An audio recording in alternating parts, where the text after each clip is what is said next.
For today's Jedi Guybrarian Holocron, we'll focus on the end of Chapter 13 and the beginning of Chapter 14.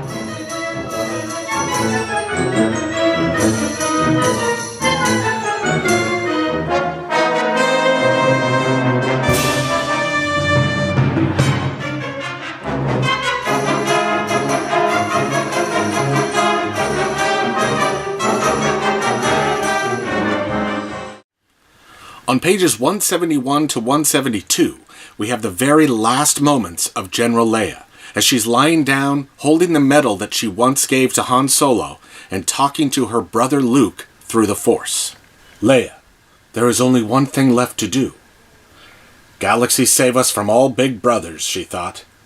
Luke said, you must try to reach Ben. She flashed back to holding her tiny son in her arms. The way he'd cried all the time in those early months, but settled whenever he sensed that she, or Han, or Chewie was near. His first steps, his first word, the first time he'd sent a toy flying across the room with the power of the Force. I never gave up hope for him, she said. Tell him, said Luke. With his words came a rush of knowledge and a vision memory of Luke sitting cross-legged atop a cliff of Ahch-To, shaking with effort as he projected himself onto the battlefield at Crate. The effort to reach Ben would take everything she had left. She had to continue fanning the tiny flame of hope, or the resistance would die. Her thumb went back and forth across the cool face of Han's medal. Her heart had been so full of hope then, after their first big victory against the Empire. Giving these medals to Luke and Han had been more than a public celebration. They'd been a symbolic awarding of leadership. Letting go wasn't giving up. It was the ultimate act of hope. Hope for her protégés, Rey and Poe. Faith in the lessons she'd taught them. The last thing they would learn from her was how to go on without her, thus finally embracing their own destinies as leaders. Bail Organa had been the one to teach her that. Her adopted father had trusted her to find Obi-Wan Kenobi and save the rebellion when she was just a young woman with less experience than any of them. Leia, Luke prompted. If Vader could become Anakin again, Kylo Ren could become Ben. Her son was tempted by the light. She could sense it. She still loved him, and her legacy was secure. She was Leia Skywalker Organa Solo.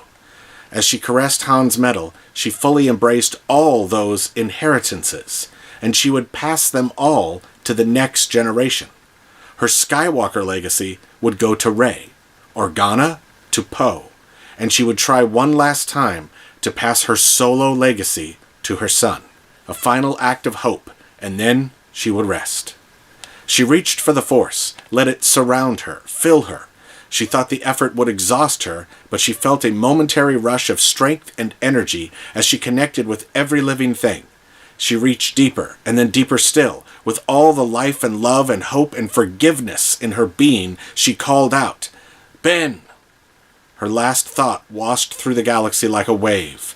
She was vaguely aware of Han's medal clattering to the floor, a whir of sadness from R2-D2, and finally a surge of welcome from Luke, who was not alone. A very emotional moment there as Leia is thinking of her son as she nears death, and she uses the last of her life force to reach out to her son and let him know that she forgives him and she still believes he can be the good man he was meant to be. There's a bit of a text-to-text moment there as we connect back to the end of The Last Jedi, where Luke sends his life force out in order to help others. And you get the feeling that Luke is helping Leia to do the same right now. I also think there is a powerful theme here about what a family is and can be, and that it's more than just blood, because Leia is also thinking of how she was raised and taught by her adoptive father, Bail Organa, and she feels during her time with not only Ben, but with Rey and Poe, that she has taught them all she could and can pass on her legacy and leadership to them. She actually says that she's given her inheritance to these young people. Leia is a mother, giving and hoping the very best for her children, whether these children are her actual son Ben or her adoptive protégés Rey, who lost both her parents, and Poe, who has lost his mother. That's a powerful theme of family, And it's also a little foreshadowing of the Skywalker legacy that will come up again at the very end of the story and film. Also very interesting that as Leia is joining Luke in the Force, it says Luke is not alone there in welcoming her. Who else is there? Is it Han Solo, since we are about to see him again in a scene with his son? Most understanding of Force ghosts is specifically about Jedi Knights who have developed this skill and become one with the Force. However, these new Star Wars films and stories have opened up the idea that the Force is more powerful than that it's not just for Jedi to control, but it has a will of its own and can connect to whomever it wants when needed. So who knows? Maybe Han Solo is there. Maybe the power of Luke and Leia, who said she wanted to give her Solo self to Ben, is what sends the spirit of Han Solo to speak with his son. Or another thought is that perhaps those waiting to welcome Leia are all the other Jedi in the Force, all of those who passed on before her, and who are going to help Rey in the end, too. At this point, the author leaves it up to you to decide. And of course, the next very emotional scene is the memory, or perhaps the spirit, of Han Solo talking to his son. "I miss you, son," he said. Kylo blinked. This couldn't be real. "Your son is dead," he said. His father smiled. "No," he said, striding toward him. Their noses were centimeters apart when he added, "Kylo Ren is dead. My son is alive." "You're just a memory," he said. "Your memory," said his father. His eyes were so full of love, they were like daggers. "Come home," he urged. "It's too late." It was something the voices in his head had always said. "It's too late for you. They'll never take you back." "Ben," his father said. "I know what I have to do," Ben Solo admitted, his voice tremulous. "But I don't know if I have the strength to do it." Han raised his hand to Ben's cheek. Ben remembered it exactly. Rey had been right. He hadn't been able to shake the memory of the warmth of his father's palm, the calluses at his fingertips, the acceptance in his eyes. "You do," his father said. Han Solo still believed in him. So had his mother. So had Rey. Ben raised the handle of his lightsaber, just like he had on Starkiller Base, the last time he'd seen his father. Except this time, "Dad," he said, suddenly small, vulnerable, right. Han Solo smiled. "I know." Ben turned and launched the lightsaber into the air. It sailed in a high arc far above the wreckage and disappeared into a haze of ocean spray. When he turned back, the memory of his father was gone, and Ben Solo was alone in the middle of the sea. He knew what he had to do. Somehow, he would find the strength to do it. What a very emotional scene that makes us flashback to Kylo facing Han back in The Force Awakens, and sadly, tragically at that moment, making the wrong decisions and turning to darkness instead of light. But now, with very similar dialogue, but a very different decision, Ben Solo returns to who he is supposed to be, and he tosses the dark side away.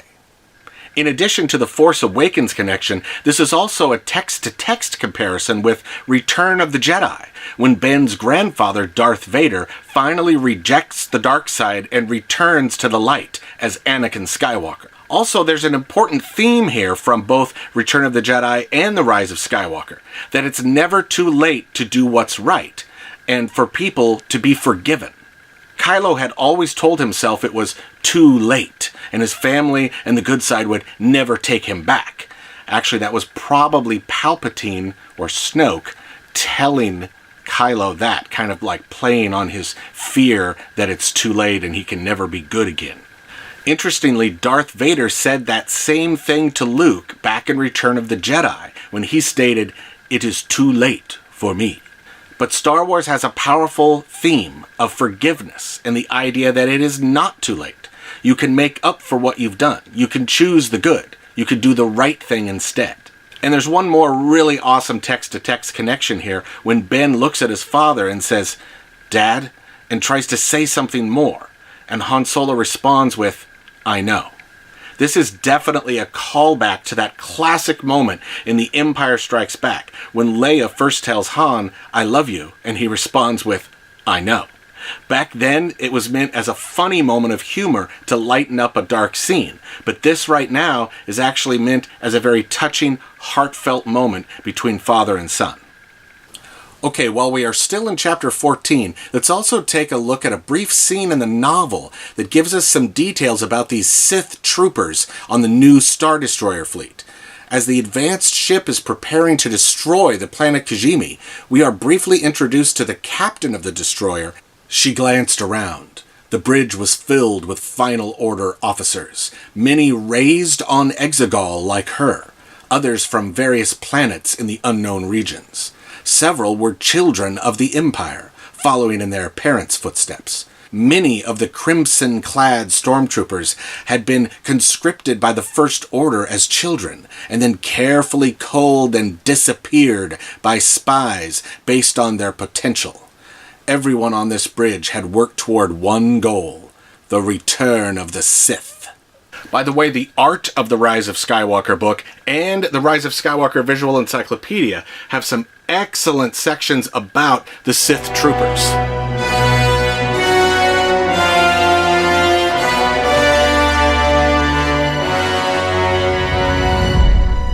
In these books, it says the Empire spent decades attempting to strip individuality from its soldiers in order to create loyal extensions of the Emperor's will.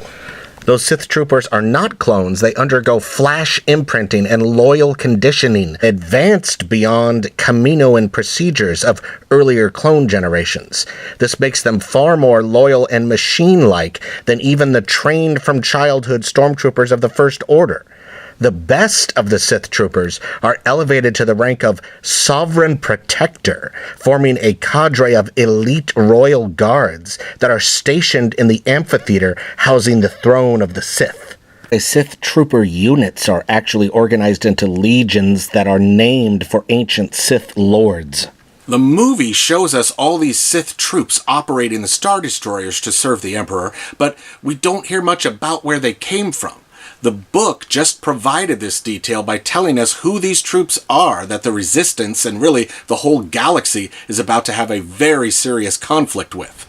They were the children of the Empire, the offspring of Imperial leaders, as well as some taken years ago into the First Order who have been specially picked, raised, trained, and really brainwashed on Exegol all these years to be loyal to the Emperor only. The person-to-person conflict in this story isn't just about Palpatine and the usual First Order troops against our heroes. It's actually the whole galaxy against these advanced, frightening Sith troops whose only purpose in life is to return the Sith to power and execute the Emperor's final order of destruction throughout the galaxy. Okay, one last little scene that is not in the movie takes place on Kijimi right before it gets destroyed. On page 179, my favorite new character, Babu Frick, is actually working on an old battle droid from back in the Clone Wars and prequel days. Babu Frick had 2 more days of work, maybe 3, to get this battle droid back online. It would be different though, more self-aware, capable of higher-level command functions, and of course, not quite legal. His client had promised an unholy fee to make it happen, and Babu needed that fee if he was to get off-planet. The spice-running gang was no more. Everyone he knew had left, the lucky ones anyway. The rest were dead, killed by the Knights of Ren as they swept the city. "Soon, friend," he said to the droid. It sat on the table, one arm missing below the elbow, occasionally twitching as Babu rewired. "Still, be still," he ordered. "Roger, roger," the droid said, then immediately disobeyed by whipping its head to the side toward the window. The droid's audio receptors were more sensitive than his own ears, so Babu dropped down from the table, scampered across the room, and climbed up to the window. It was night, and the sky had turned the telltale obsidian color that always heralded a thunder snow. He saw nothing unusual, and then he noticed it, a red glow, barely more than a dot, coming from the northwest. The dot grew, brightened. Soon the black night was aglow, the icy streets and buildings of Kijimi City awash in crimson. Babu muttered a prayer. He closed his eyes against the painful brightness and accepted his fate. But then he heard a familiar voice from someone he thought long gone. "Babu, hurry! We only have a few seconds." That's a cool scene because somebody came back to save little Babu just in time. If you've seen the movie, I think you know who that might be. If you haven't seen the movie, and why haven't you, then who do you predict has come back to save Babu, and why do you predict that? Well, that's all for this episode. Remember, it's never too late to do what's right, and to forgive and be forgiven. And may the Force and reading be with you.